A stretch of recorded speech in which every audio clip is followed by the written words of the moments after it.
मुद मंगल में संत समाज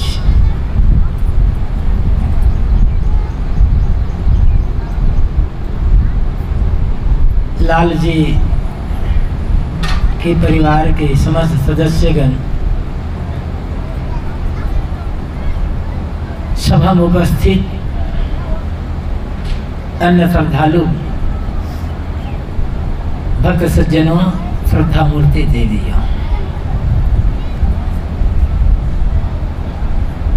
इस सभा के आयोजन का उद्देश्य क्या है भली भांति सब जानते हैं।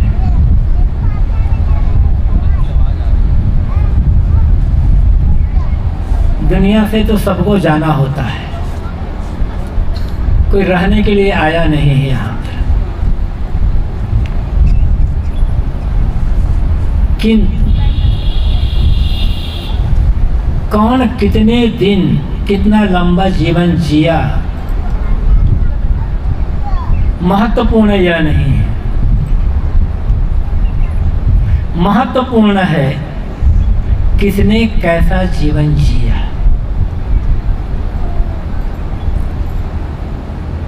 किसी को बहुत लंबा जीवन तो मिला,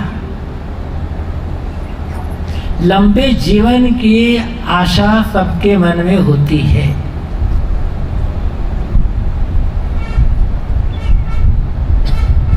लेकिन लंबा जीवन जी करके करोगे क्या, ये सोचने की बात। किसी को लंबा जीवन तो मिला, लेकिन जब तक जीता रहा स्वयं अशांत रहा, दुखी रहा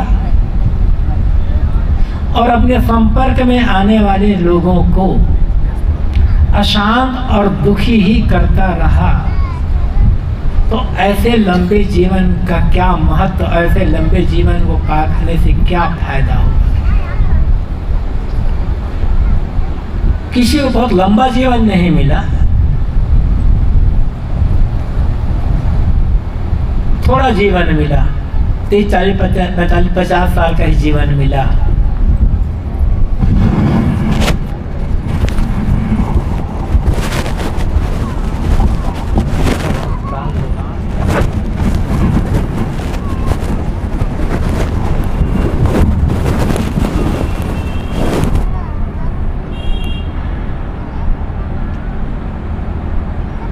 किंतु जब तक जीता रहा, हंसता रहा, मुस्कुराता रहा और दूसरों को भी हंसाता रहा और मुस्कुराता रहा, जीवन को कैसे जिया जाना इसकी सीख देता रहा, तो थोड़ा जीवन भी बहुत लाभदायी होता है।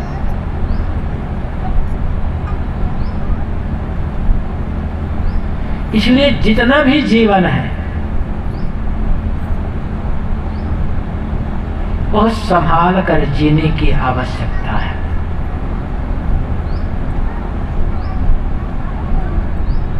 जाना तो सबको है, लेकिन जीने का क्या महत्व है और दुनिया से जाने का क्या महत्व है, जीवन की सफलता क्या है और दुनिया छोड़कर जाने के बाद की सफलता क्या है। किसी कवि ने बहुत बढ़िया कहा है, सुना होगा आप लोगों ने, जिंदगी ऐसी बना जिंदा रहे दिलशाद तू न हो दुनिया में तो दुनिया को आए याद तू। ये जीवन जीने की सफलता है। किसने कितना धन अर्जित किया, कितना बड़ा व्यापार बढ़ाया, कितना बड़ा मकान बना लिया और कितना बड़ा पद हासिल किया, यह महत्वपूर्ण नहीं है। महत्वपूर्ण है अपना संस्कार कैसे बनाया, और दूसरों को कितने अच्छे संस्कारों की सीख दी।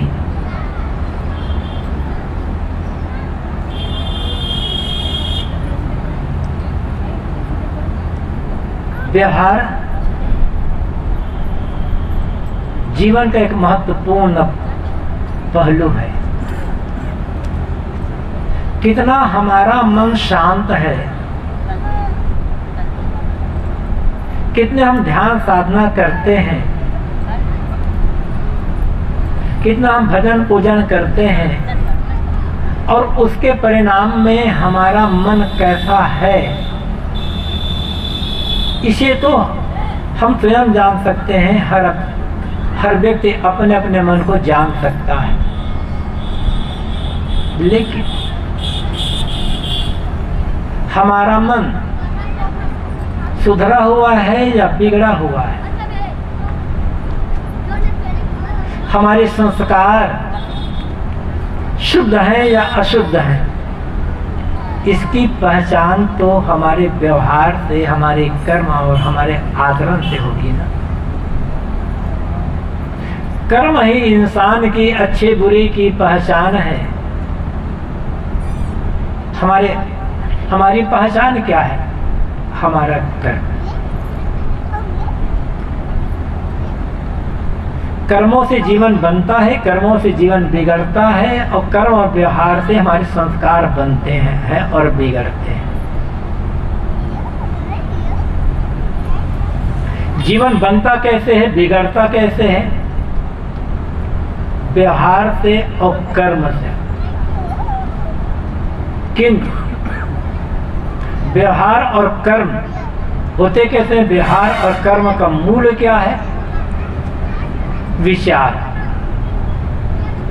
विचार अच्छे होंगे, भावनाएं अच्छी होंगी, कर्म सुंदर होंगे, व्यवहार सुंदर होगा, आचरण सुंदर होगा। लेकिन विचार और भावनाएं शुद्ध कैसे होंगे? जब मन बढ़िया होगा। जीवन का आनंद लेना है, या जीवन जो मिला है, जीवन बड़े भाग्य से कहा गया है, मिला है जीवन, और साथ साथ लोगों को प्रसन्न रखना है, तो बहुत धन भले ना कमा पाओ, बहुत बड़ा मकान न बना पाओ, बड़ी दुकान न बना पाओ, बढ़िया मन और बड़ा मन बना ले, बड़ा स्वभाव बना ले। लाल जी को सब याद कर रहे हैं, क्यों? इसलिए नहीं याद कर रहे हैं कि उन्होंने या उनके पिता ने, उनके भाइयों ने मिलकर के दुकान को बहुत बढ़ा लिया। याद कर रहे हैं उनके स्वभाव के कारण, उनके व्यवहार के कारण, उनके सदाचरण के कारण, उनकी सरलता और कोमलता के कारण। सरल मन, सरल स्वभाव, कोमल व्यवहार, मीठा व्यवहार, यही आदमी की असली पूंजी होती है, चाहे साधु हो चाहे गृहस्थ हो, सबके लिए। लोगों के मन में अधिकार की लालसा होती है। थोड़ा सा थोड़ी कुछ योग्यता हुई, थोड़ा पढ़े लिखे और कुछ शक्ति मिली, तो अधिकार की भावना होती है। घर में, परिवार में या कहीं भी कुछ है तो सब मेरे अधिकार में रहे, मैं घर का मालिक बनूं। फायदा क्या होगा? सब कुछ अधिकार में हो जाए, सब घर के मालिक बन जाओ, तो लाभ क्या होगा? अपने स्वभाव का मालिक बन जाए ना, अपने व्यवहार का, अपने कर्म, अपने आचरण का मालिक बन जाए। यदि किसी भी परिवार में 2 भाई, 3 भाई या 4 भाई हैं, तो गुरुदेव जी अक्सर कहा करते थे कोई बड़ा भाई है, उसे चाहिए कि वह मालिक न बने और पैसा अपने हाथ में न रख करके और भाइयों के हाथ में दे दे। देख रेख रहता रहे, सलाह देता रहे, उसे करता रहे। आज सुबह जब मैं आया जलपान कर रहा था तो शारदा देवी बता रही थी कि मोबाइल उनका जो था, लेकिन वो पैसा अपने पास नहीं रखते थे, अपने छोटे भाई को देते थे और जरूरत पड़ने पर वहां से मांगते थे। भाई लोग क्यों याद कर रहे हैं? इससे क्या हो जाता है कि बड़े भाई पर या ऐसा कोई भाई होता अपना अधिकार छोड़ करके अपना मालिक न बनकर अन्य भाइयों को मालिक बना दे, तो सब भाई का प्रेम अपने आप उन पर होने लग जाता है। भ्रम ये होता है कि हम दूसरों को मालिक बना देंगे तो कोई हमसे पूछेगा नहीं, हमसे राय नहीं लेगा। लेकिन दूसरों को मालिक बना करके देखो, आपकी इज्जत अधिक बढ़ जाएगी, आपसे अधिक राय लेंगे लोग, बात बात में राय लेंगे।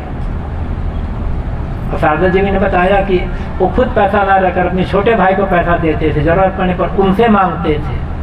ये कितनी बड़ी बात है, एक सीख है लोगों के लिए।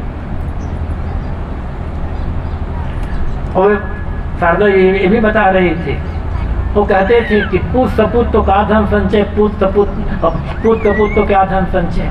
लोग ये सोचते हैं हम अपने बेटे के लिए, अपने बच्चों के लिए, अपने पीछे वालों के लिए कितना ज्यादा से ज्यादा धन एकत्र करके जायज नाजायज जिस किसी प्रकार से,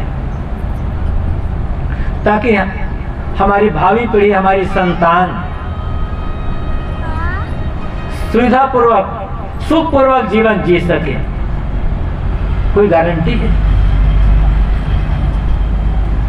असली पिता, और कहना चाहिए सच्चा पिता वह नहीं है, या सफल पिता वह नहीं है जो अपने बच्चों के लिए खूब रुपये पैसे, मठ मकान, जमीन जायदाद छोड़ करके जाता है। अपने बच्चों का, अपने परिवार का फिर चिंतक पिता वह है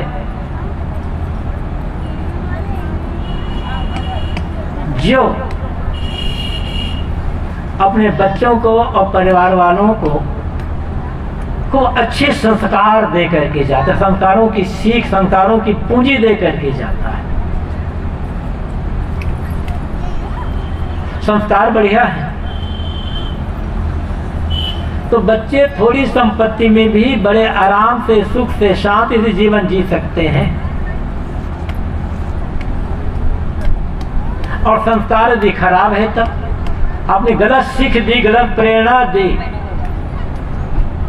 गलत संस्कार दिया, तो आपके संचित धन को आपके बच्चे जुआ शराब बेविचार और पता नहीं कुकर्मों में उड़ा देंगे। कोई भी पिता हो, गृहस्थी मार्ग में, बिहारी क्षेत्र में कोई भी पिता हो, यहाँ जो बैठे सज्जन हैं वो भी सोच लें,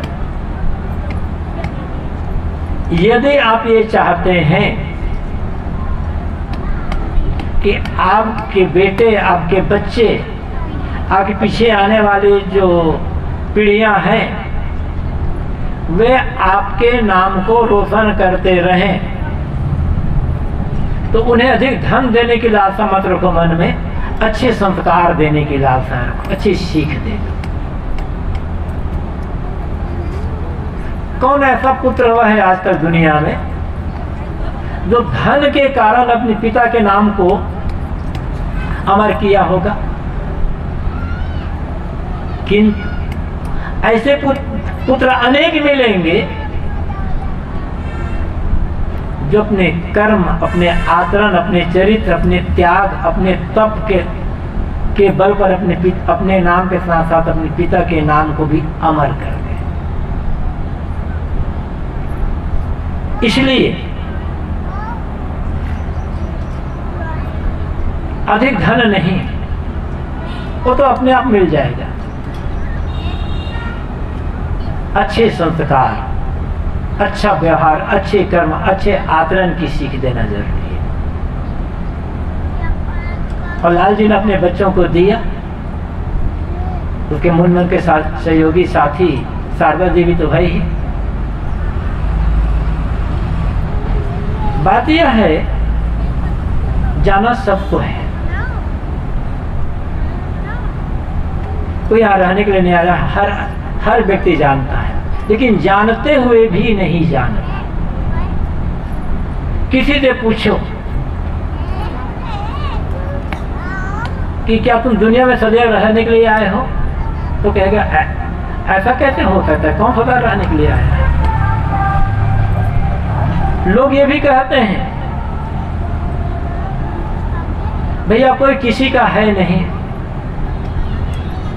और कुछ साथ जाएगा नहीं, खाली हाथ आए हैं, खाली हाथ जाना है। खाली हाथ आए तो ठीक है, ये जानते हो, दूसरों को बताते हो, कहते हो कि खाली हाथ जाना है, तो पाप की कमाई क्यों कर रहे हो? जब ये जान रहे हो कि खाली हाथ जाना है, तो झूठ बोल करके पैसा इकट्ठा क्यों कर रहे हो? अन्याय पूर्वक पैसा इकट्ठा क्यों कर रहे हो?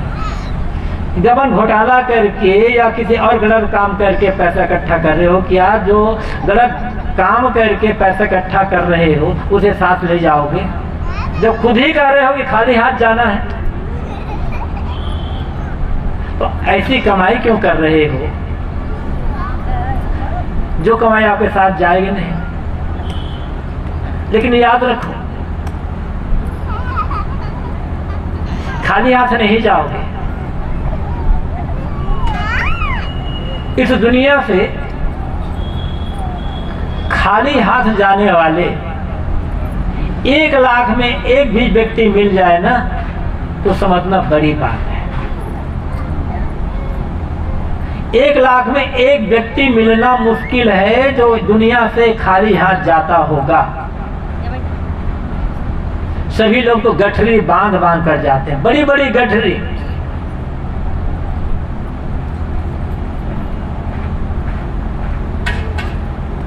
इतना है कि वो गठरी दिखाई नहीं पड़ती। वो कौन सी गठरी है? कर्मों की गठरी, संस्कारों की गठरी। जो आज गलत कर्म करके पैसा कमा रहे हो, गलत व्यवहार, लोगों से गलत व्यवहार कर रहे हो, गलत तुम्हारा कर्म है, गलत आचरण है, या जीवन में दोष दुर्गुण है, दुर्व्यसन है, इनकी जो कमाई कर रहे हो ना, इसे छोड़ करके नहीं जाना होगा किसी को। ये गठरी साथ में जाएगी, और जब ये गठरी खुलेगी ना और वहां से सामान निकलेगा, उसे देख करके रोना पड़ेगा। फिर उस गठरी में जो भी है उसका फल स्वयं को ही मिलेगा। उस गठरी के फल को दूसरा बांट नहीं लेगा। इसलिए अपनी गठरी में सदकर्मों की कमाई, सदकर्मों के संस्कार वो साथ जाने वाले हैं, और कोई उसमें से बांटेगा नहीं।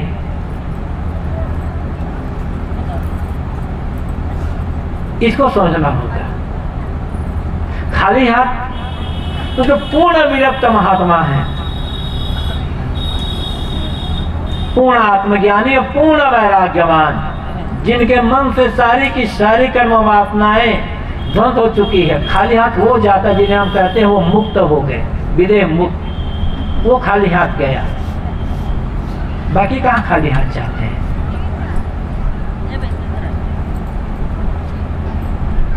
जैसे आज हम लाल जी की श्रद्धांजलि सभा में एकत्र हुए हैं, उन्हें पता नहीं रहेगा, जैसे उनके कर्म संस्कार है वैसे उनकी गति होगी। उनके लिए हम आज कुछ भी कर लें, वहां तक पहुंचने वाला कुछ नहीं है।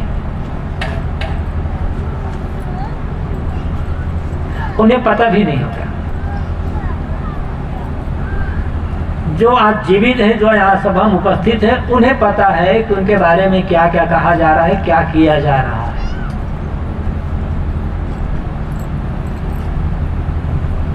ऐसे ही एक दिन वह आएगा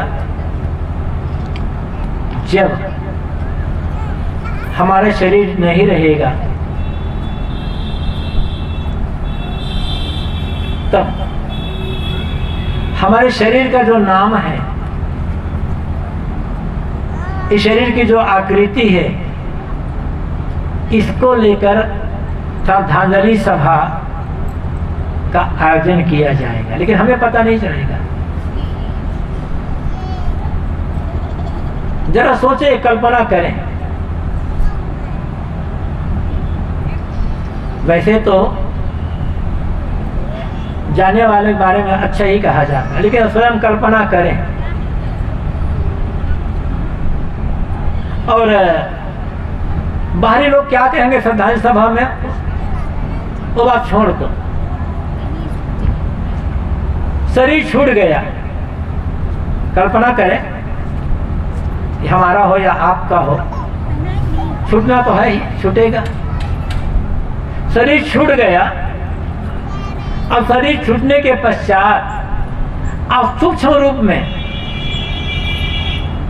आकर अपने घर के कोने में बैठ गए हैं।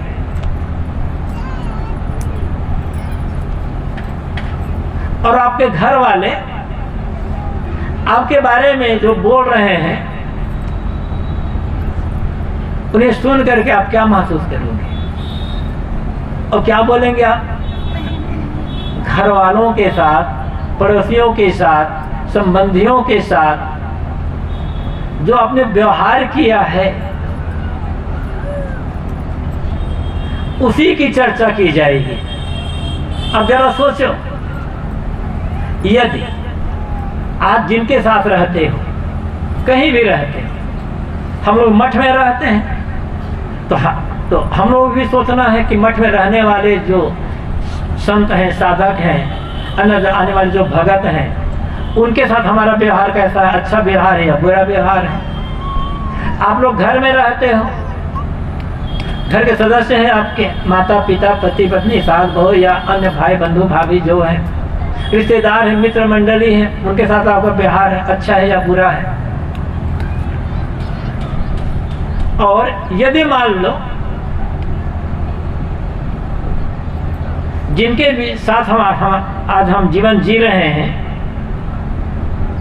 और उनके साथ हमारा व्यवहार गलत है, कर्तव्यपूर्ण व्यवहार है, अहंकारपूर्ण व्यवहार है, छल कपटपूर्ण या स्वार्थपूर्ण व्यवहार है, ईर्ष्या द्वेष का व्यवहार है, और मरने के बाद हम उसी घर में या उसी आश्रम में आकर एक कोने में चुपचाप बैठे हुए हैं और सुन रहे हैं घर वाले, अच्छा हो गया, मर गया, उस दिन आपको सुख होगा कि दुख होगा? क्या चाहते हैं? इसलिए हमारे मरने पर हमारे श्रद्धांजलि में लोग क्या कहेंगे, ये चिंता छोड़ करके अपनी श्रद्धांजलि खुद लिखने की आवश्यकता है। कोई इकट्ठी ना हो, एक भी आदमी इकट्ठा ना हो, कोई भी चर्चा ना हो, लेकिन जीते जीवन सफर उसका है जिसने जीते जी खुद की श्रद्धांजलि लिख ली है। और लिखना बाहर कागज में नहीं, अपने मन में, अपने जीवन, अपने व्यवहार में, अपने कर्म और आचरण में, अपने संस्कारों में। 3 साल पहले छत्तीसगढ़ में एक भगत का शरीर छूटा था। अच्छी खासी भगत थे, पारखी भगत, डॉक्टर भी थे। तो अपने कागज अपने श्रद्धांजलि लिख करके चले गए थे। बस श्रद्धांजलि लिखे हैं और 2 दिन बाद उनका शरीर छूट गया। वो तो कागज का लिखे श्रद्धांजलि है, वो अपने लिख गए थे अपने बारे में। जब उनका शरीर नहीं रहा तो उन्हें पढ़ा गया, लेकिन उन्हें पता नहीं होगा। जीते जी श्रद्धांजलि लिखना होगा, जैसे लाल जी लिख करके चले गए। किसमें? व्यवहार में, कागज में नहीं लिखा है, हुनर में श्रद्धांजलि लिखा। एक किसी व्यक्ति का जब शरीर छोड़ता है तो स्वाभाविक बात है परिवार वालों को शोकित होना, पीड़ित होना, दुखी होना।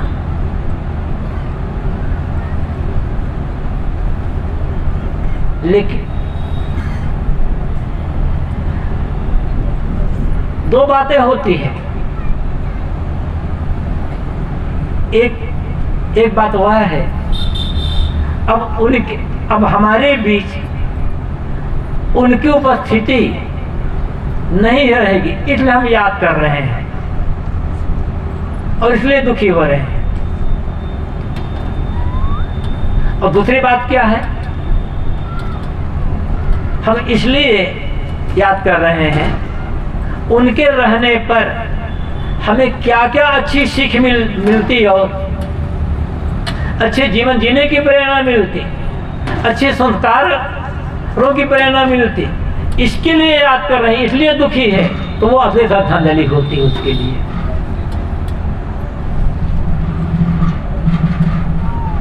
अब सोचें कि हम जहां रहते हैं वहां लोगों को कौन से संस्कार दे रहे हैं, किसकी सीख दे रहे हैं? अच्छे कर्मों की, अच्छे व्यवहार की, सदाचार की, सेवा की या भक्ति की, किसकी सीख देते हैं या इसके विपरीत की? इसलिए ये चिंता करने की आवश्यकता ही नहीं है कि हमारे नहीं रहने पर हमारे बारे में लोग क्या कहेंगे। ऐसा व्यवहार बनाना, ऐसा जीवन जीना है कि अंतिम समय जब आए तो ये लगे कि मानव जीवन पा करके जो मुझे करना चाहिए था वो मैंने कर लिया। कोई दुख ना हो मन में, कोई क्लेश, कोई चिंता, कोई पीड़ा मन में ना हो। तो ये होगा अपनी श्रद्धांजलि, अपना लिखना और मानव जीवन को सफल बनाना।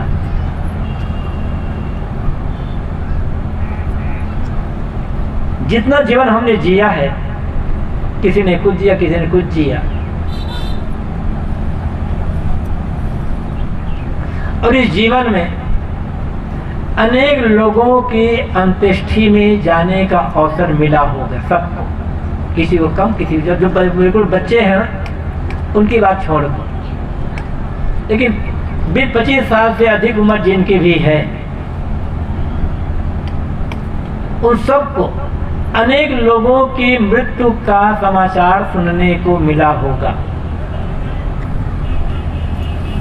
अनेक लोगों की अंत्येष्टि में जाने का अवसर मिला होगा और साथ साथ अनेक लोगों की श्रद्धांजलि सभा में उपस्थित होने का भी अवसर मिला होगा। क्या ये सीख मिली आज तक? कभी मन में एक बात बैठी, जैसे ये व्यक्ति चला गया अचानक मुझे भी वैसे ही जाना होगा। कुछ पता नहीं है। आवे आचा बुझ, साहब ने कहा आवे आचा बुझ, अचानक मौत आती है।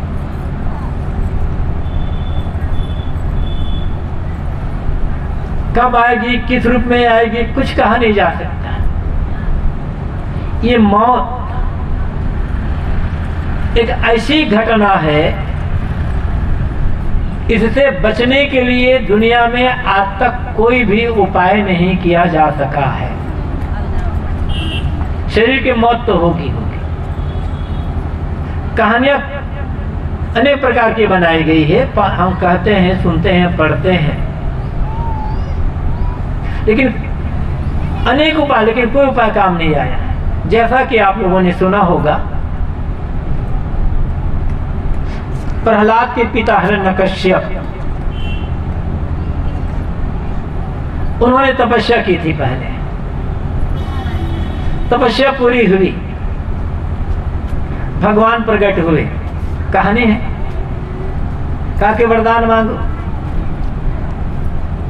कहा कि हिरण्यकश्यप ने कहा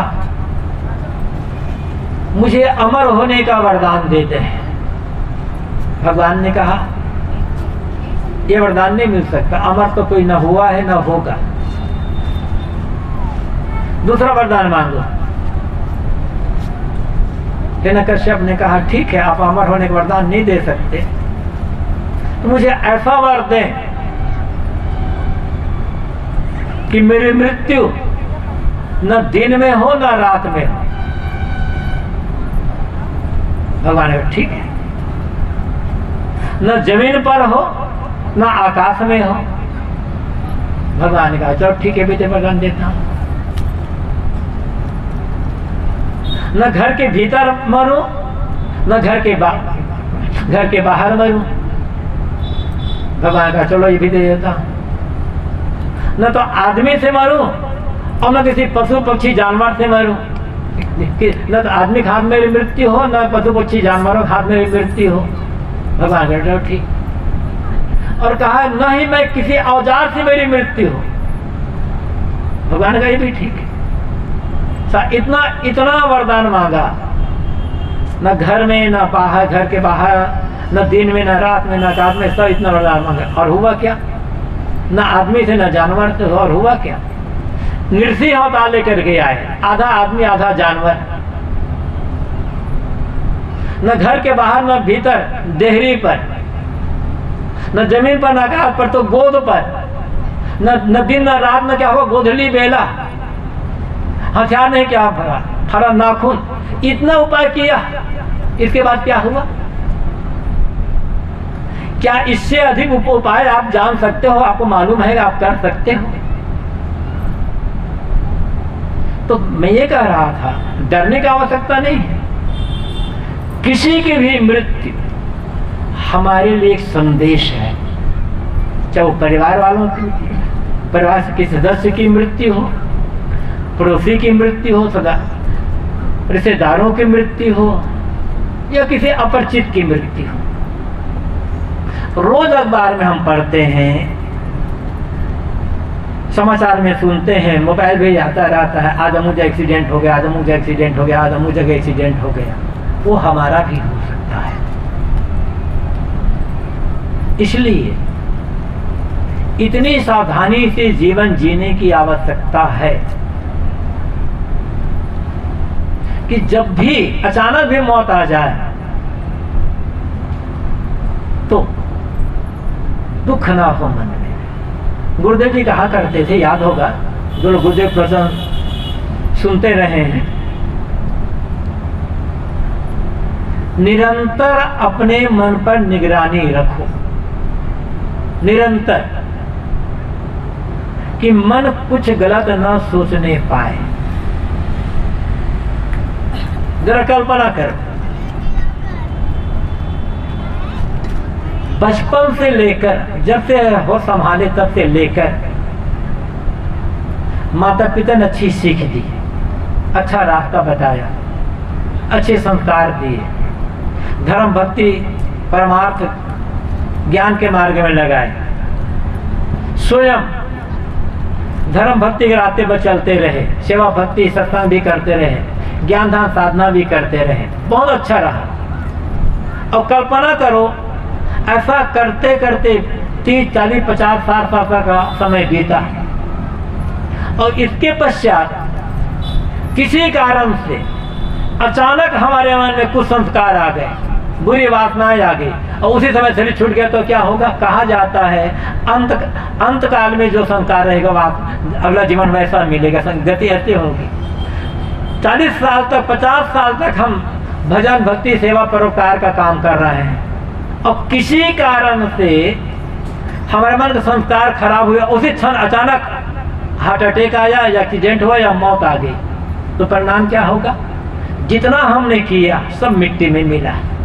हाँ, वो जन्म में भी देखो, अगर कितने कुत्ते हैं, ऐसे कुत्ते हैं, है कुत्ता की योनि, लेकिन उनके लिए नौकर है, घूमने के लिए कार है, रहने के लिए गद्दा बढ़िया है और एसी कमरा है। लेकिन क्या वो कुत्ता आत्मकल्याण का काम कर सकता है?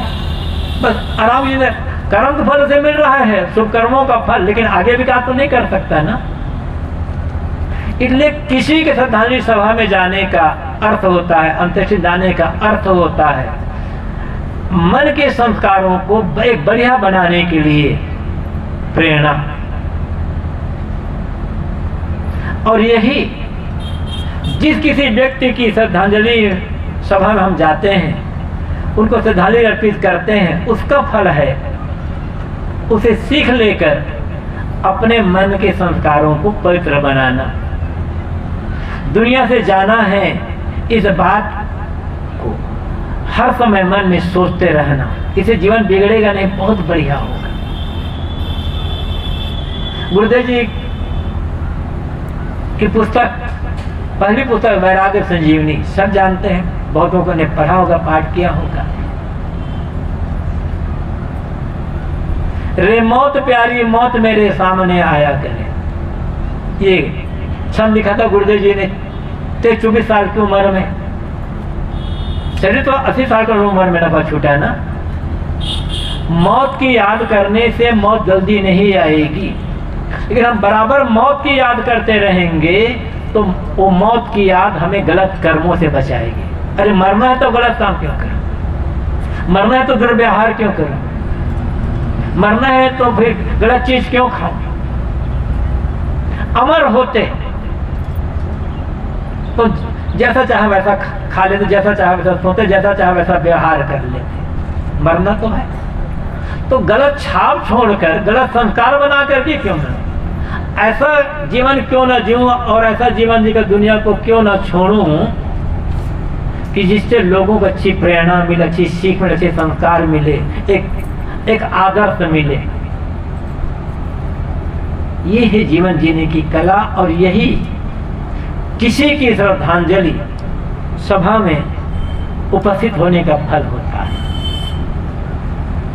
प्रसंग श्री लाल जी की श्रद्धांजलि सभा का है। आज से 1 महीना 2 दिन पूर्व उनका नश्वर शरीर दुनिया में नहीं रहा, आत्मा तो अमर है।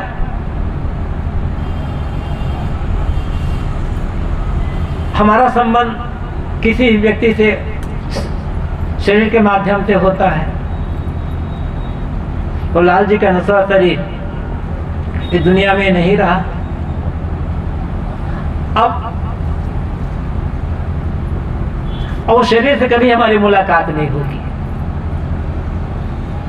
आज जो संगी साथी हैं उनके साथ जितना बढ़िया से बढ़िया व्यवहार हम कर सकते हैं वो करने की आवश्यकता है।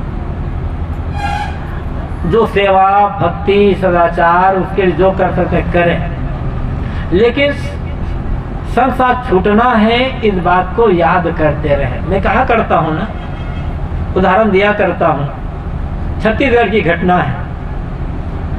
एक छोटा सा आश्रम, वहाँ कार्यक्रम था, बगल में गांव था, वहाँ उस गांव में एक भगत का शरीर छूटा था।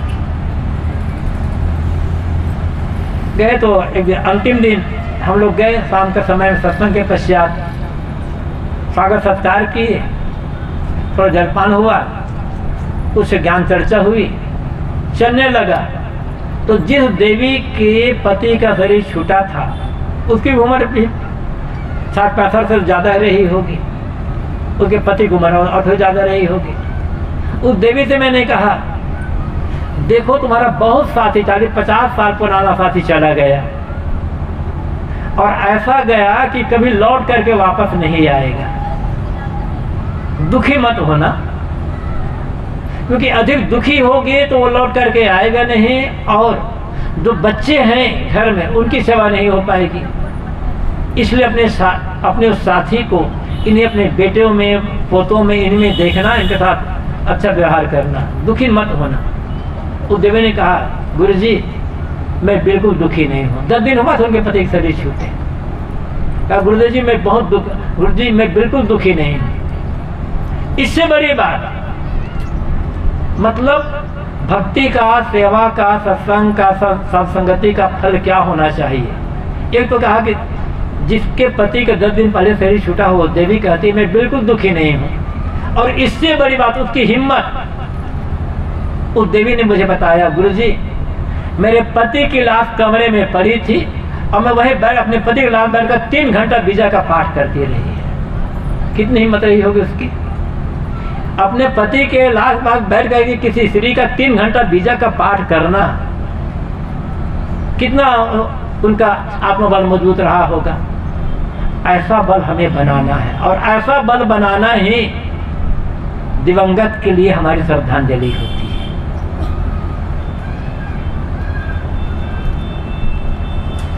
क्योंकि गए वो लौट कर आएंगे नहीं, दुखी रहेंगे तो जो है उनके साथ सेवा नहीं बनेगी, बढ़िया व्यवहार नहीं बन पाएगा, अपना जीवन हम जी नहीं पाएंगे।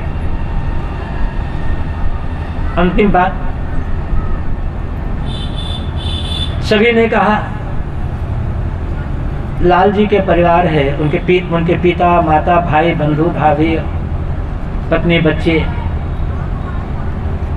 सभी उनके अच्छे व्यवहार से स्वभाव से प्रसन्न रहे हैं, और इसीलिए दुख थोड़ा ज़्यादा होता है लोगों को, जिनका स्वभाव बढ़िया हो, संस्कार बढ़िया हो, व्यवहार बढ़िया हो, जो हंसता रहा हो, हंसाता रहा हो, ऐसा व्यक्ति इकाई जब चला जाता है तो थोड़ा दुख ज़्यादा होता है, लेकिन उस दुख को सहना होता है। दुनिया की हकीकत क्या है, किसी के घर में कोई बच्चा जन्म लेकर के जैसे ही आया माँ के गर्भ से बाहर, वैसे ही कानूनी तौर पर पिता की संपत्ति का उत्तराधिकारी हो जाता है। कुछ किया नहीं, बस अभी जन्म लेकर बाहर ही आया है, और बाहर आते ही पिता की संपत्ति का उत्तराधिकारी बन जाता, कुछ नहीं करना पड़ेगा। लेकिन असली उत्तराधिकारी वह होता है जो अपने पिता के संस्कारों का, कर्मों का उत्तराधिकारी होता है, संस्कारों का उत्तराधिकारी होता है। हमारी शुभकामनाएं हैं सत्यम जी और ऋचा, उनके पुत्र और पुत्री, उनमें संस्कार, उनमें बल है, उन्होंने अपने बच्चों बलवान बनाया है। दुख तो होता है ना, एक 18, 20 साल, 22 साल के युवक युवती के ऊपर से, सिर के ऊपर से पिता की छाया सदा के लिए छूट जाए तो दुख तो होता ही, उन्होंने बलवान बनाया है। उनके माता पिता, उनके जीवन साथी शारदा देवी, उनके भाई भाभी बच्चे आगे ऐसा जीवन जिए, आपस में इतने प्रेम से, मधुरता से, समर्पण भाव से, सेवा भाव से जीवन जिए कि उन्हें लगे और गांव वालों को भी लगे कि देखो लाल जी नहीं रह गए, लेकिन उन्होंने और उनके जीवन साथी ने लोगों के इतने प्रेम से सूत्र में बांधा, और उनके नहर पर और कितने अच्छा से अच्छा उनका व्यवहार सुंदर हो गया है, उनका प्रेम कितना बढ़ गया, व्यापार कितना बढ़ा है बड़ी बात नहीं है, उनका प्रेम कितना बढ़ गया, उनकी भक्ति भावना, उनकी श्रद्धा भावना कितनी बढ़ गई। ये जितना बढ़ाओगे वही उनके लिए श्रद्धांजलि होगी, और इसी से हमारा भी कल्याण होगा। पूरे परिवार के लिए, मेरी ओर से, पूरे समाज की ओर से अनेकानेक शुभकामनाएं हैं। जैसे पहले सेवा, सत्संग, साधु संगति, धर्म भक्ति के मार्ग में लगे रहे हैं और समर्पित भाव से उस मार्ग में लगे, और उन्होंने जो संस्कार दिया है, जैसे जो उनका स्वभाव रहा है, किसी को भी लगे उनका ये स्वभाव है, उस स्वभाव को अधिक से अधिक अपने जीवन उतारने का काम करें। ये शुभकामनाएं हैं और ये उनकी श्रद्धांजलि होगी, और ऐसा करके ही हम उनका कुछ ऋण होगा हमारे जीवन पर, उस ऋण से उऋण हो सकते हैं। और यही एक रास्ता है उनको स्मरण करने का, उनको श्रद्धांजलि देने का और जीवन जीने का। अंत में पुनः मैं लाल जी की स्मृति में अपने श्रद्धा तुम्हें अर्पित करते हुए पूरे परिवार की शुभकामनाएं करता हूँ कि पूरे परिवार में ऐसा संगठन रहा है, प्रेम रहा है, निस्वार्थ भाव रहा है, ये सारे के सारे भाव बढ़ते जाएं और सब के सब, और बाहर के धनी बन पाए या न बन पाए, संस्कारों के शुभ कर्मों के धनी अवश्य बने, ताकि जो वर्तमान जीवन है वो सुंदर बन सके और घर परिवार समाज में एक अच्छे आदर्श का को स्थापित कर सके। सबके लिए पुनः शुभकामनाएं, अपने वाणी को विराम। ज्ञान आधार विवेक की बाती, ज्ञान आधार विवेक की बाती, सुरति ज्योत जहाँ जहाँ